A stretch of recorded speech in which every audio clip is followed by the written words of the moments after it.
Hey everyone, this is 8-Bit Flashback, and we can now hack our Sega Genesis Flashback. But don't expect this to be easy like the Super Nintendo Classic Edition. This is a lot more involved. For starters, you have to take the flashback apart, then plug the mini USB cable into your computer. And this is my end result. I was able to add some games, add some artwork, and get rid of some of the games I didn't like those awful bonus games. So this video will not be a full tutorial on how to hack the Sega Genesis Flashback, but I will provide you with a download link that's going to contain all the necessary software you'll need, plus a couple different guides for hacking two different versions of the Sega Genesis Flashback. So from what I know, there's two different versions of the Sega Genesis Flashback. The earlier models use the OBB file system, and the later models do not. So there's two completely different hacks to add games to each system. And I will help you in this video figure out which Sega Genesis you have. So here's the guide for the non-OBB version of the Sega Genesis Flashback. And this guide was written by Cephras. So this is a very nicely detailed guide that includes pictures and step-by-step instructions. And in my download link, I'll provide a text version of this guide, plus a link to the website. So to hack your flashback using this guide is not extremely hard, but it does take a lot of time. You have to manually add pictures for each game and type text files for each game, so it can be a very long process.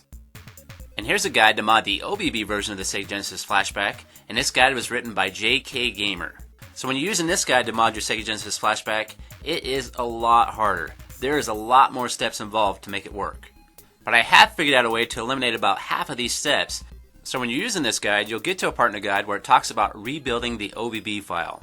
And what the OBB file is it's a game file that contains all your game ROMs and the game information. So basically in his guide, you use information from the Sega Genesis Flashback file and you build a new OBB file. And then you push the file back to the Sega Genesis Flashback, and then you have to delete the original OBB file. But for myself, I was able to just edit the OBB file that I pulled from the Sega Genesis Flashback using a program called WinImage. And this software is included in my download link in the description. So with WinImage, I was able to add games, delete games, and change the game information file. But doing it this way is very dangerous, and the chances of breaking your console are very high. So I'm not ready to release a guide on doing it this way until I can figure out something more stable. In fact, all of these guides, or anytime you're hacking any console, there's a chance you can break your console, so you only want to do this at your own risk. So if you're wanting to hack an OB version of Sega Genesis Flashback, I definitely recommend that you read Jay Kimmer's guide thoroughly. He describes and explains a lot of different things about the OBB file. So when you open up the OBB file using WinImage, you can kind of understand what's going on with the folder structure. In his guide, you push the OBB file back to the Sega Genesis Flashback using this command. Notice in this command, he's renamed the OBB file to new OBB. So this is a whole new OBB file that he's pushing back. For myself, when I pushed the file back, I just called it OBB because all I did was edit the existing OBB file. So doing it the way I did is easier, but like I said before, it's much more dangerous. So I recommend that you just stick with JK Gamer's guide until I can figure out something more stable. So I've provided you with a download link in the description. This is a mega download link, and the folder is going to be labeled Add Games to your Sega Genesis. So we have multiple different folders and text files. So the first folder on the list is Adb Software, and you're going to have to install this. This is going to be required no matter which Sega Genesis Flashback you have. So I'm going to go ahead and click on the Adb Software folder, and inside there is going to be a link to the Adb Software website, or you can click on the Adb Setup application, and that might install the Adb for you. If that doesn't work, go ahead and pull up that website and do it from there. The next folder is going to be a Genesis folder, and this is an empty folder you can just drag to your desktop, and I'll explain this folder here in just a little bit. We'll be using this folder to run our ADB commands. The next folder is going to be software to view and edit your Android image, and this is called WinImage. So you want to click on this application to install WinImage. And WinImage is going to be used to view OBB files. So you only want to install this if you have the Sega Genesis Flashback OBB version. Alright, next on the list is determine what flashback you have. So there's a couple commands here that you can copy and paste to determine which flashback you have. And I will be showing you how to do that here in just a few. Next on the list is Sega Genesis Flashback non-OBB instructions. So this is a text file that contains all the commands you need to mod your Sega Genesis Flashback non-OBB version. Also included in this file is a link to the website where the original guide is located. And last on the list is a text file for the Sega Genesis Flashback OBB version instructions. This is JK Gamer's full guide on how to mod the OBB Flashback. And also at the top is a link to the website if you want to pull up where the original guide is located. Alright, now it's time to figure out which flashback I have, so I'm going to open up that text file labeled Determine Which Flashback You Have. And inside there is going to be two commands, and I'm going to copy that first command. So this command is for the non-OBB version of the flashback. Now it's time to take the Sega Genesis apart and get a mini USB cable and get that plugged into your computer. After plugging it into your computer, it might take a few minutes, but your computer should recognize it as RK3036. So now I'm going to go to my desktop and I'm going to create a folder called Genesis. And also including that download link was a Genesis folder. You can just drag that to your desktop too. Once the folder is created, we want to go ahead and open up that folder. Now we're going to hold the Shift button and right click inside that folder. So this should bring up a box and give you an option to select either PowerShell or Command Prompt. So I've selected PowerShell and this brings up a Command Prompt window. Now I'm going to type in a command called Adb Devices. And that's going to pull up all available Android devices that are plugged in my computer. Currently, the only one I have plugged in is the Sega Genesis Flashback, so it should pull right up.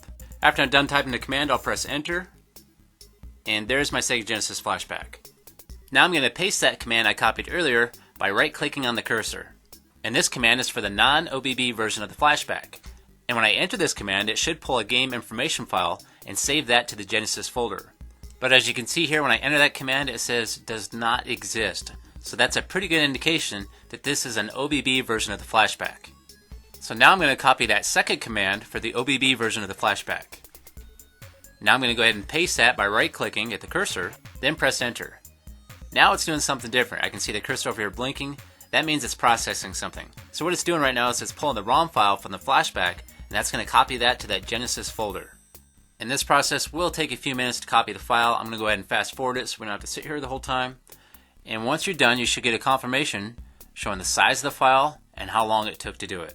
So now, if I go to my Genesis folder and open that up, I should have a new file inside there. And here it is. I have an OBB file, so this is confirmation that my Sega Genesis Flashback is an OBB version. And if you end up with an OBB file that's copied to your Genesis folder, you want to go ahead and copy and paste that in a safe location somewhere on your computer, because you can use this file to restore your Genesis back to its original state. So it'd be a very good idea to have a backup of this file. So now that I figured out which version I have, I know which guide to use. Alright, let's go ahead and check out some of the games I got on here. So I was able to delete quite a few games and add quite a few games. Alright, let's go ahead and check out Sonic 3, and that's a game that should have already been included. So most of the games I've added seem to work just fine. I do have a couple of games I've added that aren't working, and I'll explain those here in a minute. But for Sonic the Hedgehog 3, it seems to be working just like the rest of the original games, including the save game feature and the rewind feature. And that seems to be a thing with the AT Games consoles. They'll release Sonic 1 and 2, but not 3. It's kind of weird. Alright, now let's check out a Sonic the Hedgehog 2 Ultimate Hack, and this is quite a bit different than the original version of Sonic 2.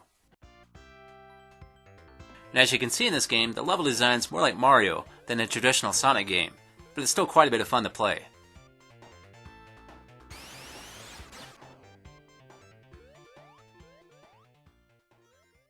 Alright, let's check out Super Mario Bros. For Mega Drive, and this is a direct port of Super Mario Bros. For the Sega Genesis, so it looks just like the original.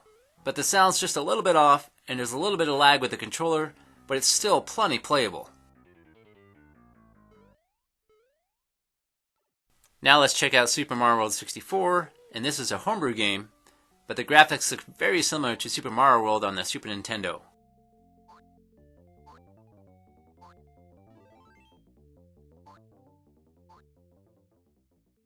Now let's try out the infamous Virtua Racing, and what a surprise, it doesn't work.